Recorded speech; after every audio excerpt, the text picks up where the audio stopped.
and taste. Sweet. Sour.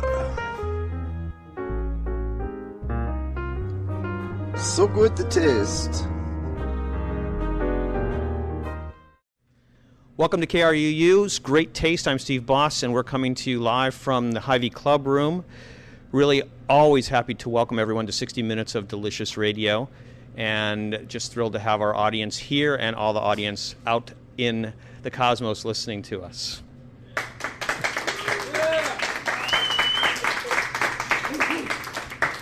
As we do, we're starting off with our health coach, Emily Rose Shaw. Emily is an amazing, and I can say that because I've been working with you for several months now, and I'm just a shadow of my former self, and feeling great about it.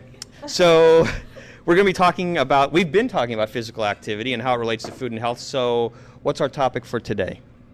Today I want to talk about a serious topic that I think is quite important, which is heart disease and cardiovascular health. And I want to give you 10 foods that will help lower blood pressure and cholesterol without medication. Heart disease is the number one cause of death in both men and women, which many of us know. And our cardiovascular system is just the cardio, heart, and the vascular system, which is our blood vessels. And there are various conditions leading to cardiovascular diseases, but the most common problem is atherosclerosis, otherwise known as hardening of the arteries. And atherosclerosis is where plaque builds up and causes our arteries to narrow, making it much more difficult for blood to flow through. And high blood pressure and cholesterol leads to atherosclerosis. And most Americans take medication for one or the other, high blood pressure, high cholesterol. But I'm saying let's focus on healthy lifestyles now because we have control over that. So just to recap, high blood pressure and cholesterol leads to atherosclerosis, leading to blockages in the arteries, which cause cardiovascular diseases and such events such as heart attack and stroke. Okay, so how do we minimize the risk of getting these diseases? Well, the good news is there's many things we can do. And because we're talking about exercise this month, let's start with that. So the recommendation is to do between 30 and 60 minutes of physical activity almost every day, as many days of the week as you can. And interval training, which I know we've talked about on the show before, doing little spurts of more intense activity, is very good for training the heart muscle, making it really strong. And aerobic activity is what really strengthens the heart. So any kind of walking or jogging, hiking, things that are going to get your heart rate up. And it's important to maintain a healthy weight, and actually weight loss lowers inflammation in the body, and inflammation is kind of the root cause of a lot of chronic diseases. So that's a really good thing to try and keep your weight under control and at your ideal weight. And actually sitting around has been shown to increase fat around the heart and to increase the clogging of the arteries. So now let's move on to sleep. And we hear about the benefits of sleep. Sleeping 6 to 8 hours is really optimal. But also, I went to a local presentation by a doctor last February who said that sleeping less than 6 hours actually doubles the risk of both heart attack and stroke. So that's just another reason to get your rest. It really is that important. And then also, manage stress by meditating or yoga or spending time out in nature. All of these things are great. Laughing, that's one of my favorite ways to manage stress is to laugh. So I recommend watching comedies and, hanging out with your friends. That's a very good way. And then keep your alcohol consumption to a minimum. Don't smoke. And really know your numbers. It's recommended after we're 20 years old to actually get our cholesterol and our blood pressure checked every 5 years. So you want your cholesterol to be below 200 and your blood pressure below 120/80. I'm really glad you reminded me, so maybe next year then I need to start to go to the doctor and check that out. Hey, what, did I hear something out there? Did somebody say something? Oh, uh-huh. And then diet. This is a show about cooking, so I'm saying we need to increase our whole plant food consumption. We need to reduce our salt, reduce saturated fat, and eliminate trans fat. But actually, according to Dr. Andrew Weil, who's a very famous integrative nutrition, functional medicine doctor, says that there are new studies that indicate that refined white sugar can actually be more of a threat than saturated fat. So that's another reason to still have sweets, but use dates, use whole food sweeteners that are not so refined. And then also choose anti-inflammatory foods. Okay, so on the positive end, what are the top 10 foods that we should consume more to help reduce our risk of getting these diseases? So number one is really more of a group of foods. It's high fiber foods. So whole grains, quinoa, also fruits and vegetables as well. These are all high fiber foods that have soluble fiber, which reduces the absorption of cholesterol in the bloodstream. So that's really important. And then, we hear wild-caught salmon, which has omega-3 fatty acids, which is really great in, reducing our blood pressure and reducing inflammation, which we talked about. And then also for omega-3s, walnuts, flax seeds, hemp seeds, chia seeds. I know, Steve, you're kind of on the fence about the hemp seeds and the chia seeds and all those, but they do have lots of omega-3s, which are really great for reducing inflammation. On the fence, that's a very positive way to put it. On the fence. We're still working together, right? That is true. And then natural soy foods. So sprouted tofu, tempeh, edamame, things that are as close to this natural soybean whole food as possible, has been shown in studies to lower cholesterol. Garlic has actually been shown to lower cholesterol and blood pressure. And then cruciferous vegetables, especially broccoli and kale, are very important. Why are you using such big words, cruciferous vegetables? Yeah, cruciferous vegetables. I know, again, it's a group, but broccoli and kale are especially beneficial. Berries, blueberries has especially been linked to lowering blood pressure and cholesterol.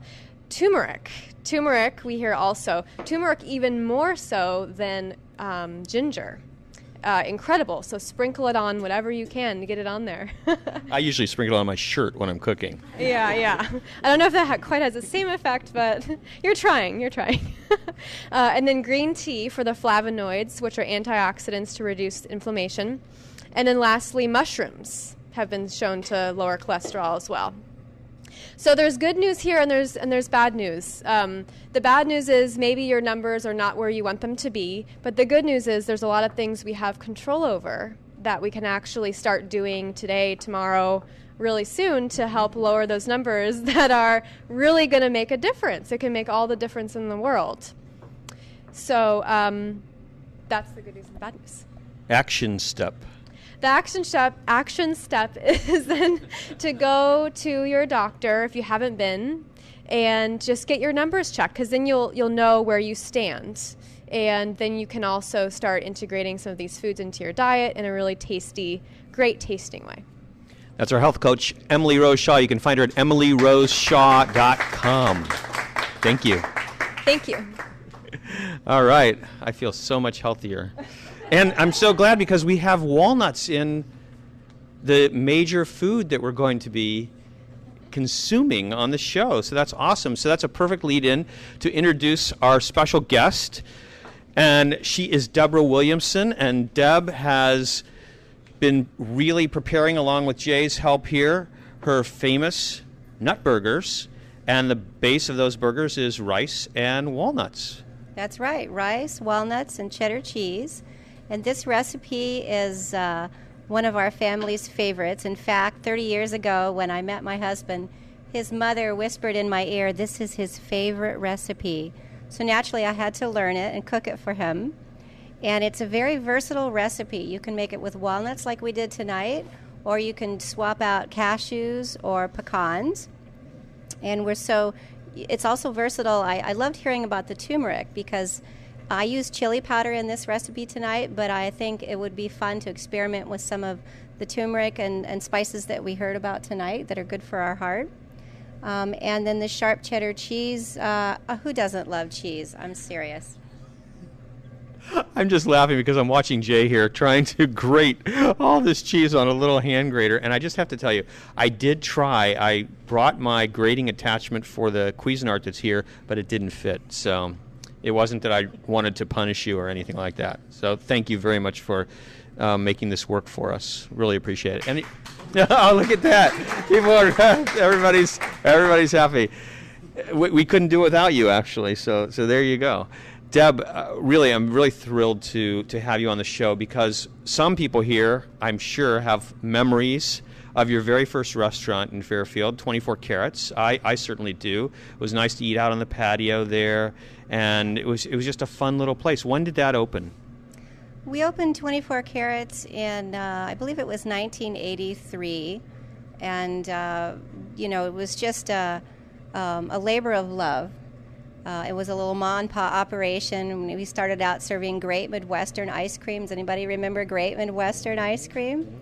Some people in this audience weren't even born when Great Midwestern ice cream was around. So there you go. We're going to date ourselves. That's true. And of course, my husband's favorite sandwich was a signature sandwich on our menu, and we also served organic carrot juice.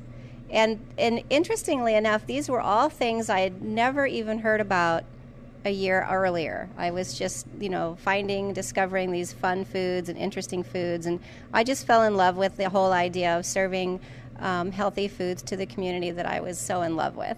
I want to just see if anyone here ate at or remembers 24 Carats. Okay. Oh, I'm not going to make any more comments then because it dates a lot of people in this audience. Okay, that's fine. Anyway, it was great. It was a great place, and it was a fun place. Thank you so much. Yeah, well, it was at the time here we had Big City Pizza, which was really great also, and you and I were talking about Buckboard Annie's. That was another spot. So it was a time when there was actually some really interesting food in town here. And John, do you remember another place? Are you going to yell at something? Right. That's a great question, and that reminds me that I should come out there and put the microphone in front of your face next time, but I'm sorry. Anyway, the question was, where did you get the name 24 Carats? Oh boy, fuzzy memory. Let me think. So I knew it was going to be an organic juice bar, and of course that meant serving carrot juice. So I really wanted the word carrot to be in the name.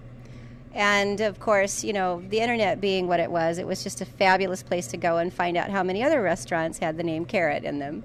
And there were quite a few. In 1984, the internet was around? So it was very helpful, and I found lots of great little places. And what stood out to me was the idea of 24 carats, as in, of quality, like carrot gold. But we spelled ours Carrots, and that's how we came up with the name. And it was really fitting because carrot juice was one of our main beverages. So 24 Carats was open from 1984, did you say? 1983 to? 1984 to 91. And then what? Oh, well, my husband and I returned to college and attended Indian Hills and got our degrees in computer programming. And, pursued that for a number of years. But then the restaurant bug hit you again. You once being hit over the head wasn't enough for you. I know. It's so embarrassing. My husband, I came home one day and I said, I'm going to open a restaurant downtown. And he said, don't you remember how much work it was? Don't you remember how little money we made? But I had amnesia, apparently, and I just... there's this old saying, once you get the oil under your fingers or the oil in your blood, you just can't get it. You can't get it out of your system. And so I've just always had a love of serving people and being of service and hosting. And so I'm just delighted to be here tonight and to share this, really wonderful family favorite recipe with everybody. So before we get back to it, though, we're going to have to drag this story out. So you opened Small Planet. Oh, okay. I opened Small Planet, and there was about a 4-month process of coming up with a name for Small Planet. And don't you just love the name? I mean, Recipe for a Small Planet by Francis LePay was an inspiration for a lot of my cooking. And, of course, I have a lot of favorite authors and cooks. And so I drew my inspiration from that. And Diet for a Small Planet really had a wonderful philosophy about community and about conservation. And that's really what our community is about. We are very much involved in sustainability and having a strong connection to one another, whether we're neighbors or whether we're Skyping with someone in India. It's just a small planet all around. So now, I think this is important because it's important to understand for so many people out there who do have, at some point they wake up just like you did and say, oh, I'm going to open a restaurant.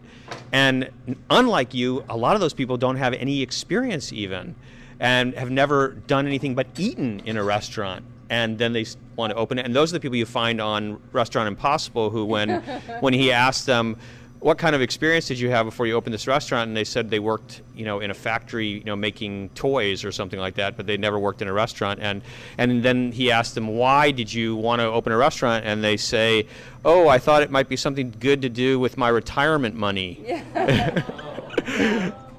It's true. Well, I would be a classic guest on the show of Restaurant Impossible, and what's his name? The guy who Robert Irvine. Yeah, Robert Irvine would come in and probably ask me, do you know what your food costs are? And I didn't know. And do you know what your income is? And I didn't know. I really didn't care about those details. I just wanted to be the creative artist in the kitchen and and leave the entrepreneurial stuff to somebody else. And that happens to be a recipe for failure. So we don't recommend that. Well, and then things happen because, for example, that are so totally out of your control. The city decides to tear up the sidewalks or the streets in front of your restaurant. Oh, that was interesting. There are things that happen in everybody's business that are that you're blindsided by and that you have no control over, and you just have to wait out the storm. So shortly after Small Planet opened, all the parking lots in the neighborhood and the streets and the construction of the Civic Center, it was just construction war zone. So people had difficulty even driving down the street, let alone walking down the sidewalk to get into my place. And, I complained, I made phone calls, and it was just silly, it was like spitting into the wind, it just didn't help. We just had to wait it out. And once it was all over and the Civic Center opened its doors, and it was almost like in one fell swoop. The streets were done, the parking lots were done, the gardens were planted, all around downtown, and right in front of Small Planet was this beautiful garden and the brick pavers, and it was just a dream come true. And so it seemed like overnight everything was gorgeous and perfect, and business was just booming. It was amazing. And we quickly bought outdoor tables and chairs like in 24 hours and tossed them outside, and it was just gorgeous. It really was, and it still is a really lovely street. So we're going to go from businesses booming to finding out exactly what happened in just a second. You're listening to Great Taste on KRUU 100.1 FM, the solar-powered voice of Fairfield, Iowa. I'm Steve Boss. We're coming to you live from Hy-Vee's Club Room, and we're talking with Deb Williamson, who is our guest and is making her family's favorite nut burgers for us. And we're going to focus in on those nut burgers in just a few minutes. But all right, business is booming. That's great, right? Business is booming. That's great. And again, there are things that are not necessarily in your control. Several things kind of happened about a year. I guess it was about a year after I opened, maybe a year and a half. I don't know if you all remember, the economy kind of took a tank, and discretionary income was no longer discretionary. It was just zero, and so that really impacted our daily sales.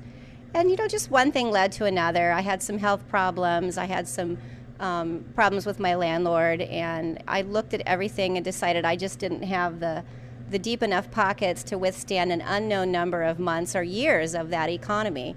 And it just broke my heart to close the doors, because it really was a gift to the community. And how much we love giving gifts. And so to this day, I still walk, down the street, and people will come up to me and say, oh, we really miss Small Planet, but I just don't. I just can never see doing it again. I am so happy to hear that. I feel relieved almost that I hear that. So we're going to let you focus a little bit on what you're doing, and I am going to go over and talk with our resident musician, Tom Allen, for just a couple of minutes, because we've been missing him the last 2 weeks. And we're really excited to have him back, because he's always...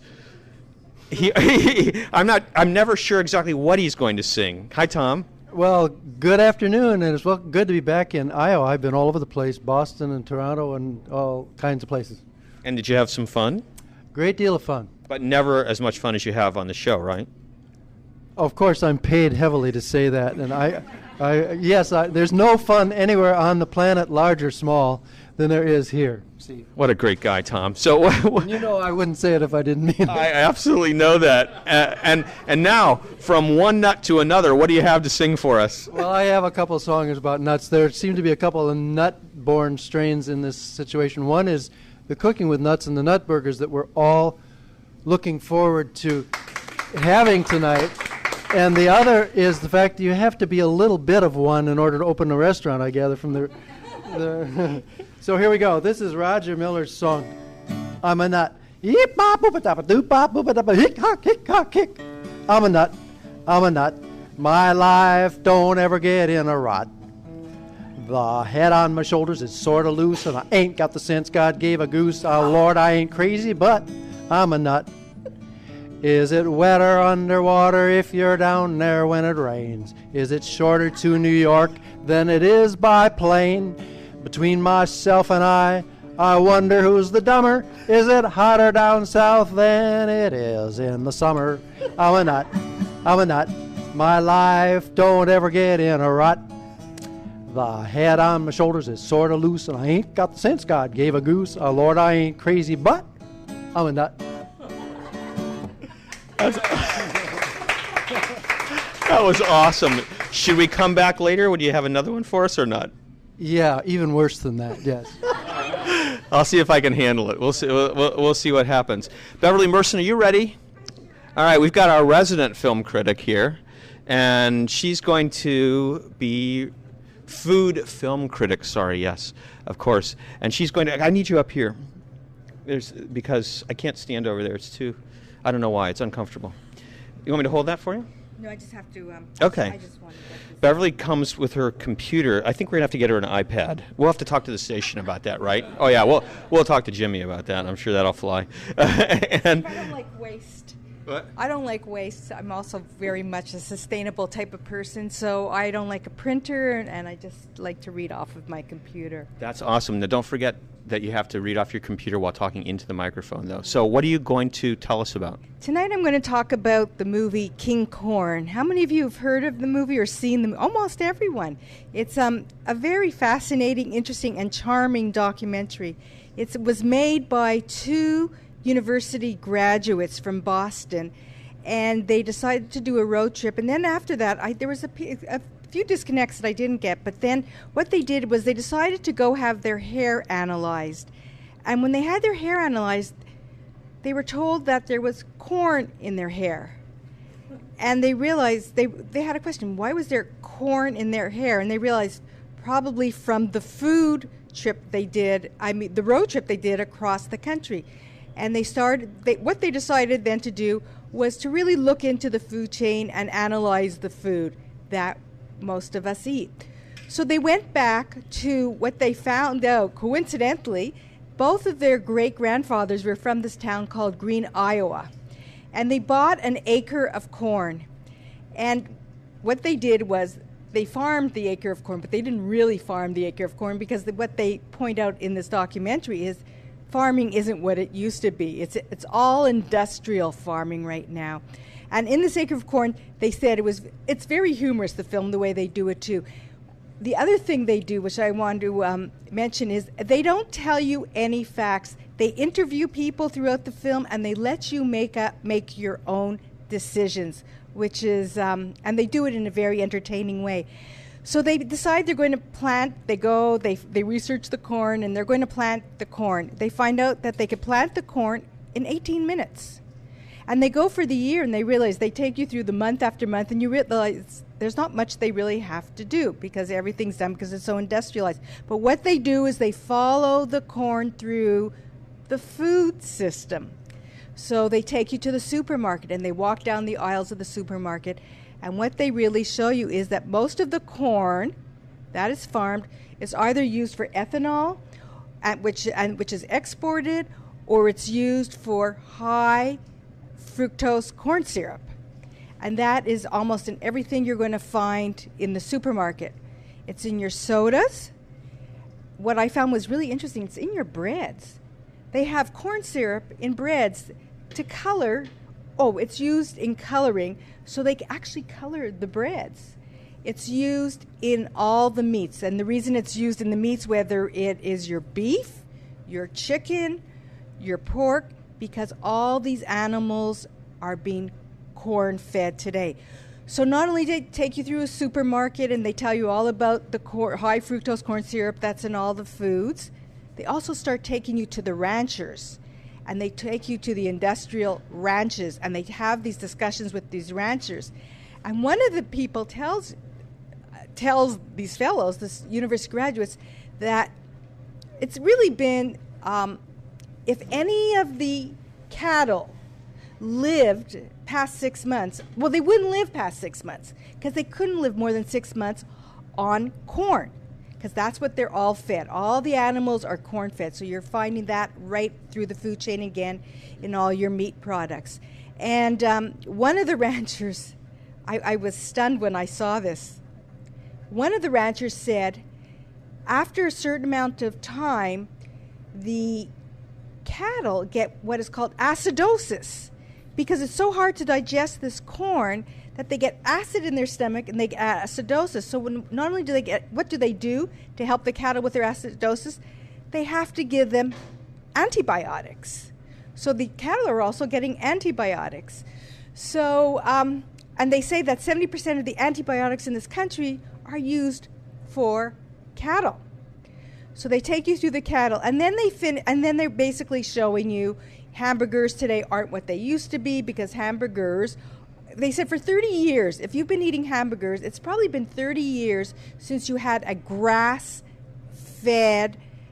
animal that was used for hamburgers. They said most of hamburgers is now saturated fat, and that's what you're getting. They said even French fries are also, corn is in that because you're using the corn oil. And then the last thing they finish off, which is very interesting, they interview this taxi driver from New York City. And this taxi driver used to drive and use some type of soda to keep him going. And he landed up with diabetes. And that's the other thing they bring up, is how many people are now having They said it's a well-fed nation, but poorly nourished, because they're all now it's a corn-fed society, basically. And now the obesity is worse than ever, as well as the diabetes. So this taxi driver had diabetes because he was living on these sodas. And all he did was, he was over 300 pounds. He got off the sodas, and his weight dropped dramatically. So in the end, basically, these fellas who wanted to find out, the reason they started this whole search with their acre of corn was they found out that their generation is going to live less time than their parents' generation and the generations following that. And that's because it's a corn-fed society. And so I recommend it highly. It's entertaining. And I think it will definitely change your eating habits after watching King Corn. Thank you, Bev. You're welcome.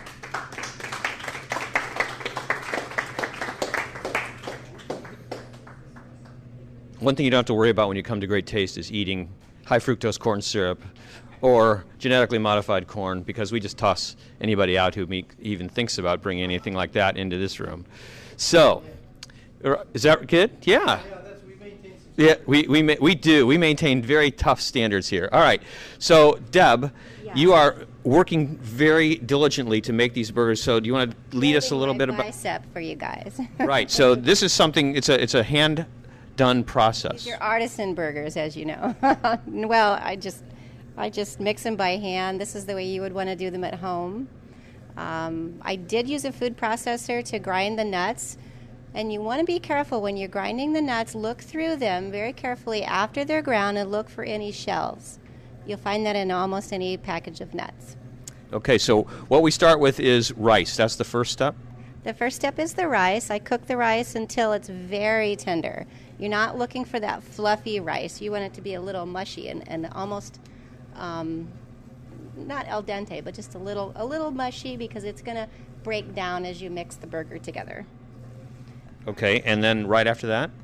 and then grinding the nuts. I do let the rice cool. If it's too hot, it sort of ruins the recipe. If it's too cold, it doesn't mix well.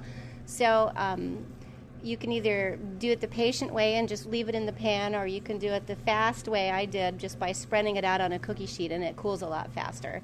I'm frantically looking for my recipe, and I realized that the email didn't download yet, so now I have to try to hook up to this system so I can go through everybody. It's white rice. You can use whatever rice. I tend to use the white rice because it holds together really well. If you use brown rice, you might consider putting an egg in the recipe to help bind it. So basically it's rice, nuts, cheese, seasoning. There you go, that's it. And so the whole process takes about how long? Probably an hour.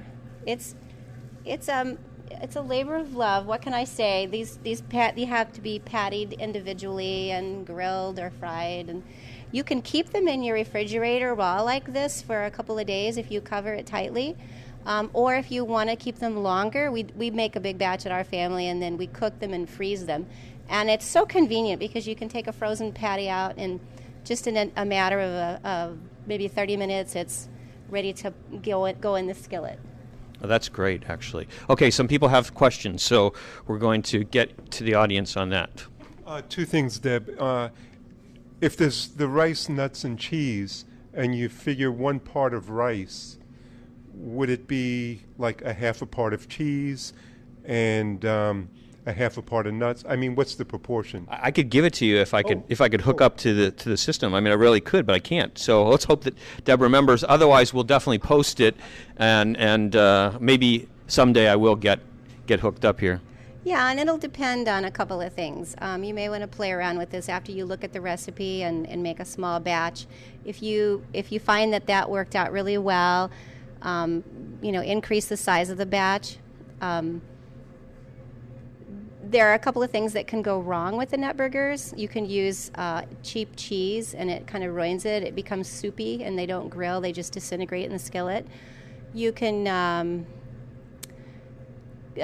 cook the rice too little, and then they won't hold together, and they'll crumble in the skillet. So it's been kind of a trial and error for me to get it just right. And it was actually kind of hard for me to come up with the recipe for like a family of 2 or 3, because I've been cooking it for 50 for 30 years. So this is the recipe for 50 right here. There's a lot of nut burgers in here, so it's going to be good. But one way or another, we'll get it posted if I can't get onto this server before the show's over. Who else? Somebody else had a question. I know I saw another hand back here. Who was it? Denise, did you have a question? Anybody else? I missed that? I didn't. Okay, I didn't see. Oh, yes. Well, I was just thinking about maybe substitutes for cheese. I guess that's the obvious question. And you want to substitute for cheese because? Well, they're cutting calories. Cut them somewhere else. All right. That's the end of that question. Okay. I actually don't have any experience using a cheese substitute, but I mean, you could probably find some soy cheeses out there, or maybe even tofu would be a good substitute. You might need to use a binder if you're not using the egg to kind of pull things together. But it's hard to go wrong. This recipe is really versatile. I'm going to rinse my gooey hands now, because the next step, that's really the secret to making these great, is to dip one's hands in water and patty them one by one. We'll be done sometime about midnight with it. I think that one of the great things about vegetarian burgers is that you can do so many of them. We did a show, what is about a year ago? Does anybody remember that show? We had an author on who did a whole 2 books actually on veggie burgers. It was really interesting, and I'll try to reference those books sometime in the next week or so and put them out in the newsletter. But meantime, Tom Krupa sent me today a really interesting article about somebody's veggie burger that was actually really, really delicious. So here's the recipe, okay? So the recipe is 1 cup of walnuts, pecans, or cashews, raw. 1 cup of white rice, 1 cup of shredded sharp cheddar, or whatever your substitute might be, 1 teaspoon of chili powder or any spice mix you like. You can customize it for yourself. Salt and freshly ground black pepper, and an egg is optional. You can use 2 tablespoons of peanut oil or extra virgin olive oil to cook the burgers. And here's the procedure. Bring 2 cups of water to a boil, add the rice, reduce it to simmer for 20 minutes, and let it cool until it's just a little warm. And don't forget what Deb said. You want it to be, I think she said, not quite al dente, but a little bit soft, right? But not mushy, not that. Grind the nuts in a food processor, but not too finely, and add the remaining ingredients except the oil and mix by hand. So the remaining ingredients means the cheddar cheese, the chili powder, or any spice mix you like, salt and freshly ground pepper. Then let the mixture rest a few minutes, then shape it into 4 burgers. So this makes 4 burgers. This recipe is for 4 burgers. She says she likes to dip her hands in water before shaping the burger. Burger mixture or shaped burgers can be covered tightly and refrigerated for up to a day, but be sure to bring them back to room temperature before you cook them, all right? And the way to cook them is put the oil in a nonstick or well-seasoned cast iron skillet on medium heat, and when the oil is hot, add the burgers to the skillet. Cook them for about 5 minutes, undisturbed until browned, so that you can turn them over easily with a spatula, turn them over easily without them breaking apart. Lower the heat a bit and cook them 3 or 4 minutes more until firm. So that's pretty simple and easy, and we'll post that on the website and also in the email by next week for the show. You're listening to Great Taste on KRUU 100.1 FM, the solar-powered voice of Fairfield, Iowa. I'm Steve Boss, and this is 60 Minutes of Delicious Radio coming to you live from the Hy-Vee Club Room. I wonder if it's time yet for, before we go back to the nut case over there with the guitar, I think we'll let Deb add, that's a beautiful burger. Smell this through the radio, folks. There we go. Oh my gosh, amazing? it is absolutely. I just think it's incredible. I've yet to find like any other recipe that has this sort of magic. Come on over here. Wait, come over. Let's let a couple people. Who wants to smell this? Let's get a couple people. Look at that. Everybody wants to smell this. She's going to walk around. She's going to walk around and let you smell it. It's just absolutely delicious. Who wants to eat this burger after everybody smelled it? It's going to go. It's going to go. Okay, you guys smell it. And meantime, what's happening? This one is actually for kids, and it's also about nuts. It's the same playful take on nuts. I'm an acorn small and round, lying on the cold, cold ground. People come and step on me, that's why I'm so cracked, you see. I'm a nut, I'm a nut, I'm a nut, I'm a nut. I'm so nutty I don't know why the squirrels love me so. I descended from an oak, nuts to you, and that's no joke. I'm a nut, I'm a nut, I'm a nut. I'm a nut. And so kids can get involved in this too, see? Yeah, it's great. I think I remember that when my kids were little. It was on a cassette, that was a long time ago, called We Sing Silly Songs. Sure, yeah, silly is good. Tom, it's always a pleasure. Thank you. So glad. Thank you. So glad to have you with us. Very happy Tom to be Allen, back. everybody. Really, he outdid himself. He outdid himself. You'll have to come up with something. What can you do for next week? You've got to think about something that has to do with maybe somebody who doesn't really know good etiquette. So it's perfect. It's in your line of off-color type songs. It'll be. What? What did you? Are you lentil? Yeah. I'm afraid I didn't understand that. Are you lentil? Don't you know the expression? Are you mental? Oh, sorry, Tom. I don't know that one. All right. So next week on Great Taste, 2 authors. One, the book is The Forgetful Gentleman, and the second book I have forgotten the name of, but it's about rooftop gardens, as I mentioned to you. And the following week on Great Taste is our 3rd Wednesday of the month, and so therefore we will have the Indian Hills culinary students will be here, and some of them will have just returned from Spain. So it should be very interesting to hear and taste some of the things that they've learned. Also, of course, we'll have Emily Rose Shaw, our health coach, and Beverly Merson reviewing some movies soon. Soon to be named, but we don't know exactly which ones they will be. All right. So These burgers just look so beautiful even in the pan. I mean, it's amazing. I mean, I've never seen any vegetarian burger that looks that beautiful. Well, thank you.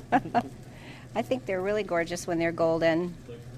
Turning them over and making them all golden. So I'm gonna see if one of them is ready.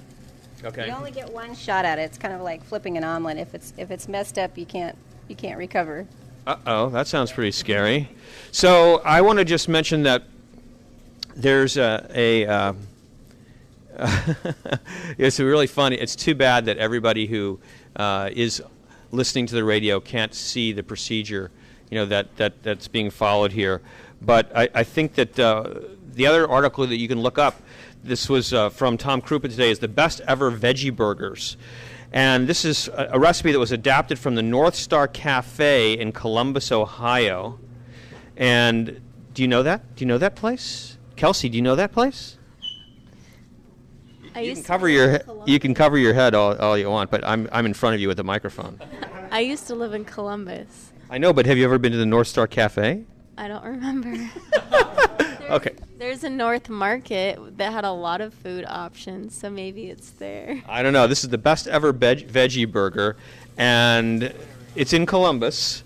So you still have relatives there, right? So when you go back, you can try it out. Anyway, this veggie burger was adapted from that, and the article, I'm not sure where the article was in, but if you just Google, I'm sure best ever veggie burger, North Star Cafe, Columbus, Ohio, you're bound to find the information, and it looks absolutely delicious, and it's really pretty because it has beets in it, so it's very, very, very nice. By the way, I'm sure anyone who's listening, wherever they are, is finding out that their farmers markets are just full of amazing bounty already this year, and today I was astounded at all of the different things that were available, and can't wait to get into my fridge. And the the peas and the lovely zucchini and the cherry tomatoes that are absolutely beautiful, bright red and bright orange are just quite incredible.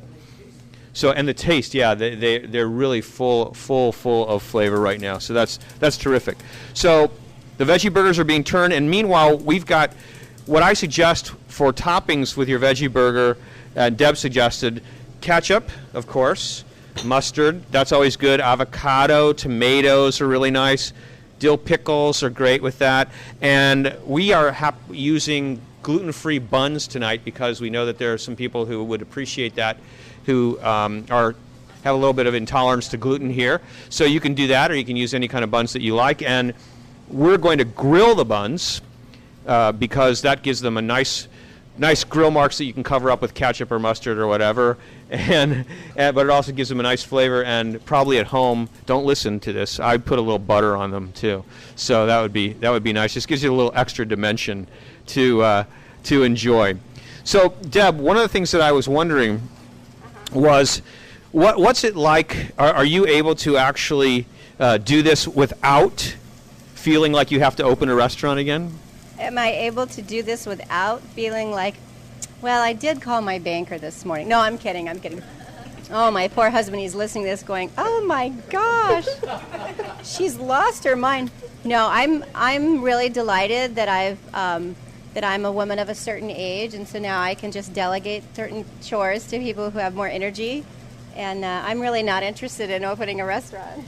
So what kind of advice would you give people? Because obviously people do open restaurants, and I feel like my advice is, I've read this book recently called Restaurant Man by Joe Bastianich, who is Mario Batali's partner in New York and in many restaurants around the country and around the world, and he talks about his own experience growing up in the restaurant business because his father and mother were in the restaurant business, and he talks a lot about what it takes to run a quality restaurant. As a matter of fact, I'm going to relate one story because I think it's just hilarious.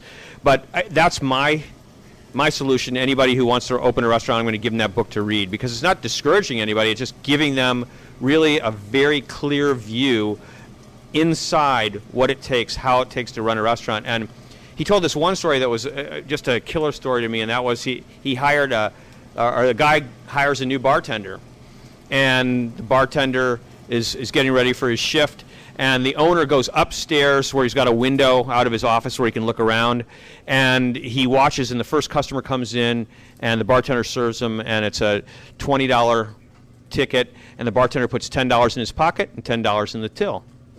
Then a couple comes in, another couple comes in, and it's $40, and the bartender puts $20 in his pocket and $20 in the till. And the owner's just looking.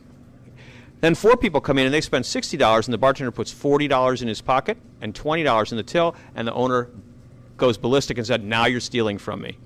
So, Ooh, yeah, that sounds like a good book to read if you're thinking about going into the business. I'm sure that you've experienced all kinds of things in the business itself, from things that might have been missing at times to just employees. I mean, having employees that have to show up. If you run a restaurant, it's like doing a radio show. You have to be there. You can't just hang out a sign saying, "Sorry, we're not open today." Well, I asked the ladies who run Revelations, what do they attribute their success all these years, and they said only one day in the life of Revelations was the restaurant ever open without a manager there. And Interesting. That's a big deal. You just can't leave your nest unattended. You can't leave it. You can't delegate that. There's got to be somebody in charge who is watching, listening, and caring, because the most bizarre things happen when you're not there. Yeah. Okay. And I do remember actually, because I started working in restaurants when I was actually 15 years old, and worked in restaurants till I was 21, putting myself through school or getting spending money when I was in high school, and I absolutely remember, because I was serious about what I was doing, how so many people who were working in the restaurant really didn't care about what was going on. They didn't care about how the food was served, and so you really had to keep an eye on them every second. And they also didn't care about leaving too early when the restaurant was closed. So if on Sunday night, I remember we closed at 9 o'clock, and the dishwashers, inevitably I took over because I couldn't take it, because otherwise I wasn't going to get home till 10:30. I just said, get out of here. I'll wash the dishes, because I was washing them quick. When I was in New York, this is many years ago, I was thinking of starting a business, and a friend told me to go to a small business administrator consultant, and so I met with him a few times, and he put me through the business plan writing. And after I went through that, I realized I didn't want to open a business. And it's amazing how many people I meet who start small businesses who don't start with a business plan. I think that's a very good point that you made, Bob, because whether it's a restaurant or whether it's jewelry or whether it's anything, you have to have a business plan, because it really means that you have to focus on what it is that you're trying to accomplish and how you're going to get there and what it's going to take to get there. And fascinating that after you did all that entire exercise, you said, hey, this isn't for me, because it's just not what I want to be doing. Very, very, very interesting. Has anybody else opened or owned a restaurant that's here in the audience tonight? Anybody ever thought that they wanted to own a restaurant? Oh, interesting. Okay, so we have somebody who thought. Are you still thinking about it after? Hold on one second here. So you're not thinking about it anymore? No. That's my mom. So I used to think I wanted to own a restaurant, but I've seen the good and the bad. So you saw it from the inside. Yes. Pretty. Was it painful at times? She's the strongest woman I've ever met. So yeah, it was definitely hard sometimes. I think that you have to be strong in order to run a restaurant. There's no doubt about it. You have to be really disciplined, and you have to be able to have amazing focus and durability. That's true. I think there's so many recipes for success that work for restaurant business as well. But the restaurant business has, I think, another level of difficulty with it, because it is so physical, because the hours are so insane, and because so many things can go wrong. It just blows my mind. Now, when I opened 24 Carats, it was just a little ma and pa operation. We really didn't have much staff. We had a couple of helpers, but we were both there most of the time.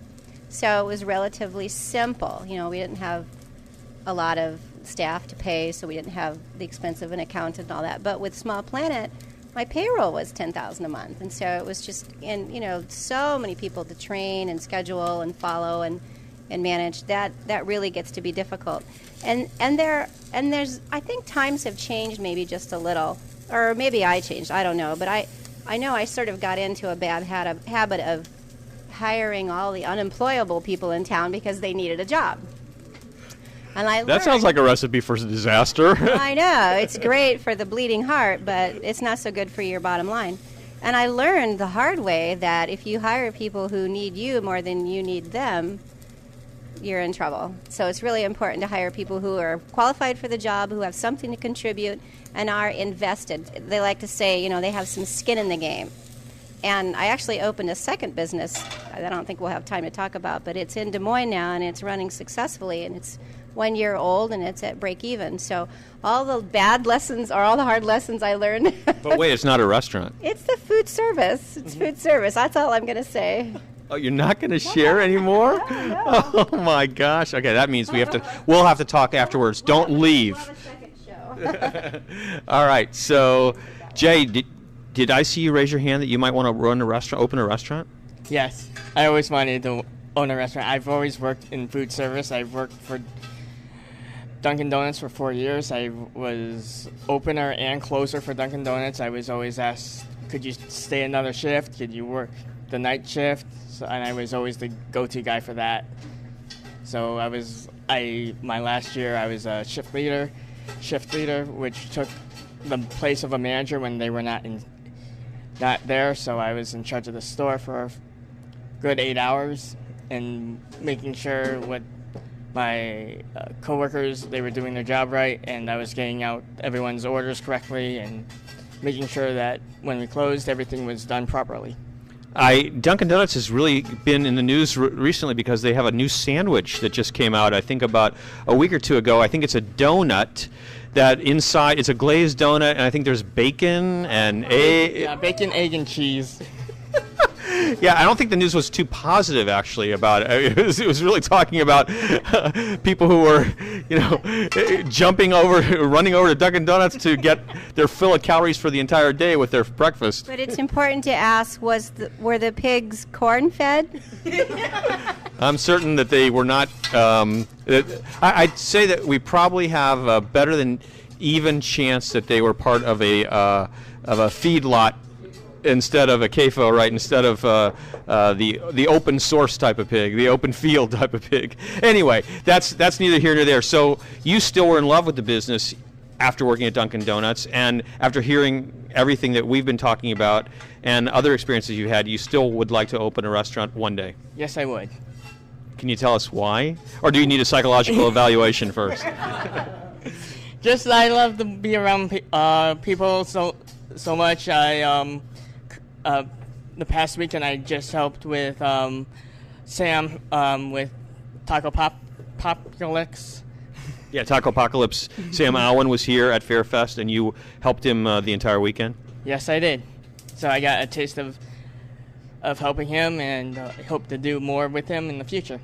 All right, that sounds fun. And if your dad and mom won't pay for a psychological evaluation, call me, and we'll check it out for you. All right. So we just have a few minutes left, and then we get to enjoy these amazing nut burgers. So anybody have any questions, more questions for Deb? Because I want to make sure we get those in before we have to go away for the week, and you'll have to wait another whole week to hear about us. Steve, this isn't a question, it's a comment. It's an observation watching Deb make her nut burgers. I'm really impressed how they hold together. You didn't see the one she was trying to turn in the pan that I saw, because and I just heard her I didn't mean that in any other way other than I heard her when I was back there talking to Bev say, this is why you use a nonstick pan. So, So Deb, the only seasoning you suggested was chili powder. Have you ever experimented with crushed garlic or onions or anything like that? Good question. Oh yeah, I highly encourage you to play with your food. I've used onions and garlic and egg, and I've used various churnas. Just leaving out the chili powder entirely and using churnas. Really delicious that way. Churna's like an Indian spice mixture. Right, like pitta churna, vada churna, kapha churna. It just comes out really well, and I just want to point out the non-stick skillet is a must-have. Or a cast iron, well seasoned, you also mentioned, right? Yeah. Yeah, those are all really good. Okay, another question. So this is one of your favorites. It's a summertime picnic kind of food, but do you have any other favorites, foods that you like to make that you might come back and do for us sometime in the future? Oh, that sounds like a great invitation. I love that. I didn't pay him, by the way. Well, I do have some other favorites. You know, I didn't get this size by not liking to eat. So I from Small Planet, I had several favorites. The grilled wild salmon, the stuffed chicken, the butternut squash ravioli. Oh my gosh, why has a restaurant not picked up that recipe? That was our top seller at Small Planet. The rice noodle sauté was a gluten-free dish. That's an amazing dish. We actually had the chef, Deborah Madison came, and I was so nervous having her in my restaurant. I fell all over my words like I'm doing right now. She was just so much fun. She ordered the rice noodle sauté and autographed the cookbook for me about how much she liked the recipes. It was so fun. I think that definitely we're going to ask Deb to come back in the fall when butternut squash is available. Oh, yes. Right? Yay. Woohoo. Let's do that. Let's absolutely do that. Okay, any final words for everybody? Oh, any final words? You know, even if it seems like a crazy thing to do, if you have a love of cooking or a love of running a restaurant, go for it. Some of the happiest memories of my whole life were running the restaurant. And even though, you know, it's not always good business sense, life is an adventure. Go out there and have some fun. And I'm going to add one other thing. Use somebody else's money. Don't use your own. Absolutely don't use your own. Then it's going to be perfect, basically. You know, you don't have to be concerned about it at all. Now, we've had way too much fun, so I guess we're going to have to close it off because it's enough fun. Even though Emily said we should laugh, you know, how much laughter can you really handle in a day, right? So don't forget, next week on Great Taste, we have two authors of brand new books, one about rooftop gardens, the other about etiquette. We're going to teach you how to act properly in this modern age, because things are a lot different actually in restaurants today than they were a number of years ago, and also going to dinner parties or, God forbid, potluck dinners, which is one of my scariest moments, I think, of thinking about it. most definitely. You've been listening to Great Taste on KRUU 100.1 FM, the solar-powered voice of Fairfield, Iowa. I'm Steve Boss, and this has been 60 minutes of delicious radio. Stay tuned again next week, because we'll be bringing you another 60 minutes of delicious radio. And right now, we're going to eat. We hope that you all have something that you can enjoy, because it's going to be nut burger heaven around here at Hy-Vee in the club room.